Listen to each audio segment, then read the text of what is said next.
travaille dans un hôpital avec une équipe de logopèdes et qui essaye de savoir si les résultats des enfants qui sont soumis à une rééducation particulière sont différents en fonction de la méthode qui est utilisée. D'accord ? La question, c'est est-ce qu'on peut observer une différence significative entre les cas fondés ? Alors, première chose que je vais vous demander de faire, je vous laisse 2 minutes, c'est de noter la variable dépendante, la variable indépendante et l'hypothèse nulle. Et du coup, de me dire si le tableau est correctement organisé ou s'il faut le réarranger.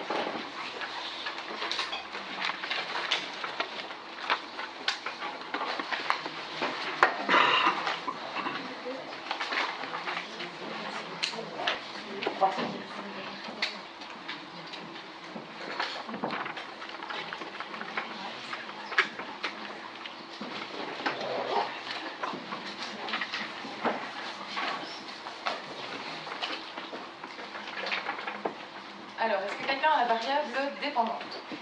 Oui, résultat test de langage. La variable indépendante ? Ouais. Alors, vous pouvez mettre les méthodes ou les logopèdes. Ça va ? Ici, on est dans une relation de conclusion, si ça vous parle un petit peu. Donc, chaque logopède utilise une et une seule méthode.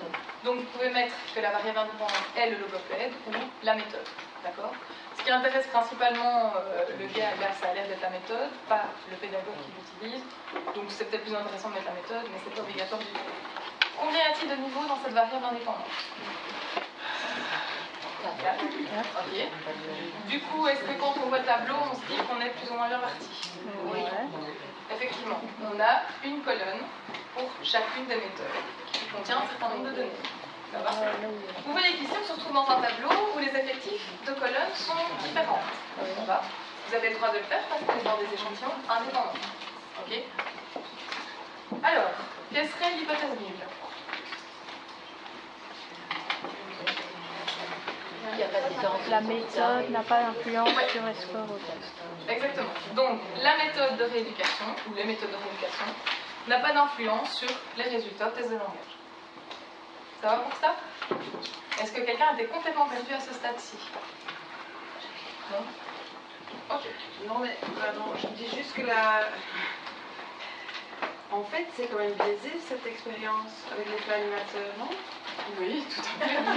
Oui, effectivement, si on était en méthode 2, c'est une expérience de merde. D'accord. Effectivement, tout à fait. Bien, bien. C'est bien faire des ponts entre les cours, tout ça, c'est important. Mais si on n'arrête pas de vous le répéter, en fait, on n'utilise pas. Oui, oui, tout à fait. Ça va ? Et en plus, c'est d'autant moins bon que dans chacun de vos groupes, vous n'avez pas le même nombre d'individus. Ça va ? Donc vous êtes sûr que vous n'avez pas fait des appareillés. C'est vraiment n'importe quoi. Mais ça arrive très souvent, hein, dans des situations pareilles. Alors, deuxième étape, une fois que vous avez fait ça, c'est calculer les moyennes. Est-ce que la plupart d'entre vous ont envie de s'essayer à l'exercice de la moyenne ou est-ce que vous préférez passer tout de suite aux sommes des carrés des cas ? On passe ? On passe, oui, tout le monde peut passer. C'est beaucoup mieux. Donc, les moyennes sont celles qu'on obtient ici. On vous demande dans le cadre de ce cours d'aller jusqu'à la deuxième décimale, pas plus. Ça va ? On n'a pas besoin d'avoir de chiffres à règle, on ne voit pas le bout. Vraiment, vous arrivez à la deuxième décimale, parce que c'est un peu plus précis qu'à la première, mais voilà, c'est le principe. Ok ? Ça tombe sous le sens. Alors, maintenant, on va calculer les sommes des carrés d'écart. Je vais vous réécrire les formules pour que vous puissiez le faire à partir du tableau.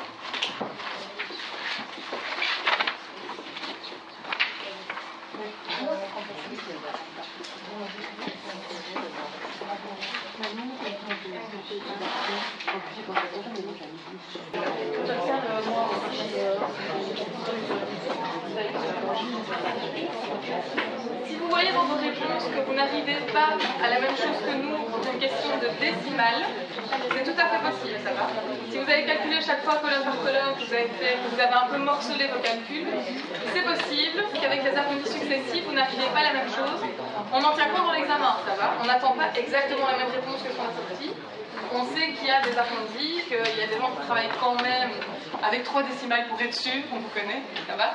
Donc voilà, ne paniquez pas pour une histoire d'arrondi. Par contre, si pour le premier vous avez obtenu 45.2, là c'est bizarre. 1.3 ça ne va pas non plus. Si c'est 11.4 ou 11.2, quelque chose comme ça, c'est faisable.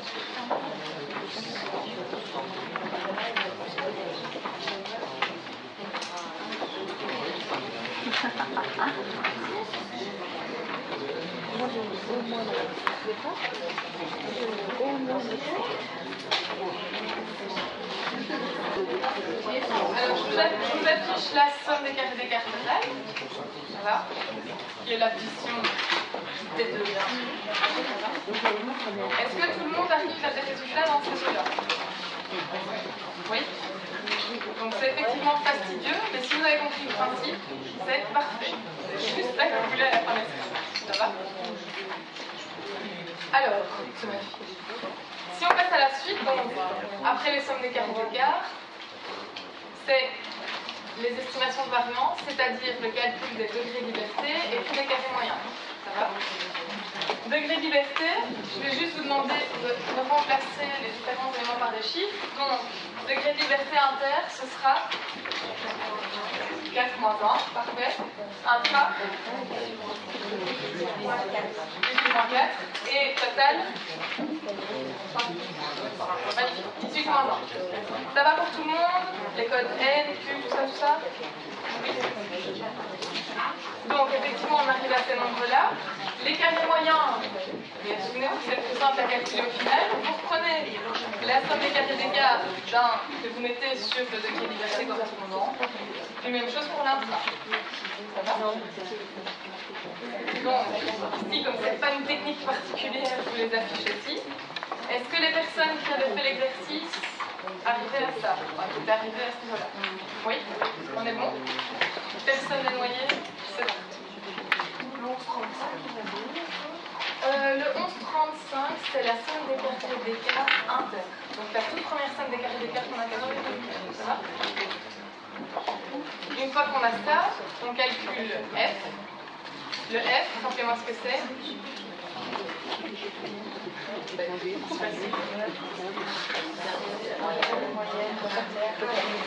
Ouais, carré moyen inter sur carré moyen intra. Ça va? Ça c'est le principe de la mise de vacances que vous devez retenir. Ce qui nous fait 3,78 sur 33,0. Okay. On arrive à un F qui est donc de 0,11. D'accord? S'il faut chercher dans la table, on va le faire comme ça, vous faites l'exercice. Donc on cherche ce document. Ok. Donc, on a un F de 0,11, on a un L1 qui est égal à 3 et un L2 qui est égal à 14. Ok.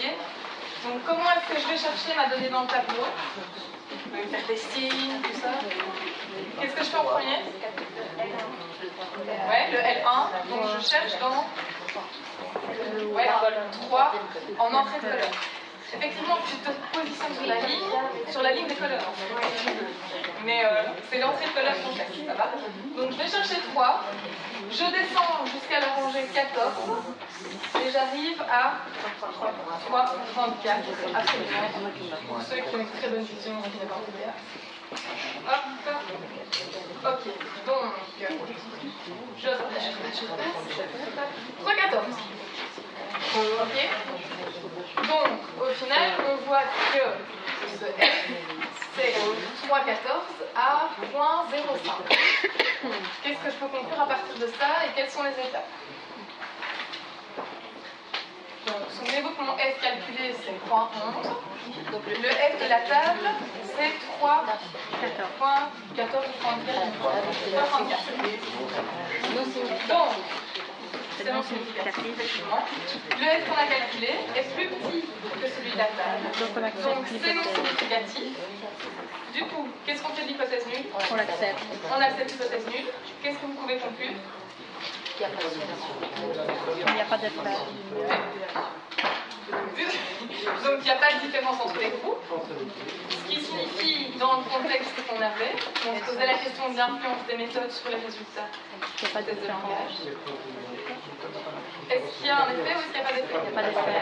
Il n'y a pas d'effet de la méthode ou du logopède en fonction de ce que vous avez déterminé comme délit sur les résultats au test de langue. Ça va? Ici, en fait, on s'en fout, oui, pour le moment, c'est après qu'on va un peu partager cette situation. Pour le moment, il y a pas de souci. Est-ce que ça va pour ça? Oui, madame. Quand vous parlez avec les indépendants ou indépendants? Oui, dans ta configuration. C'est la question. Alors, je vous encourage à faire le troisième exercice qui est dans le PowerPoint. Il faut du courage, vous voir. Donc, l'idée, c'est juste que je vais passer avec vous sur l'énoncé. Parce que si vous regardez simplement le tableau, vous vous rendez compte très rapidement qu'il n'est pas organisé comme ce qu'on a fait depuis le début. Normalement, ça doit vous mettre la puce à l'oreille, ça va. Vous devez vous dire qu'en fait, les variables indépendantes, c'est le nombre de jours. Et que donc votre tableau qui est comme ça, vous allez faire comme ça. Ça va?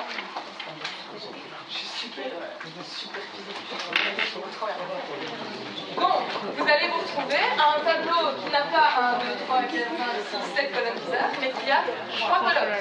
Ça va? Ne l'oubliez pas pour son exercice. Toute la suite de l'exercice, c'est le même principe que ce qu'on a fait ensemble. Quand vous faites des exercices chez vous, vous n'hésitez pas à nous contacter s'il y a un souci. Ça va? Si vous êtes perdu, si vous avez trouvé une autre réponse et que vous ne comprenez pas pourquoi, si vous avez trouvé une autre réponse que vous êtes sûr et que c'est nous qui nous sommes plantés, ça nous intéresse vachement, ça va? Parce que ça peut évidemment arriver. Donc n'hésitez pas à nous contacter et surtout, bonne soirée!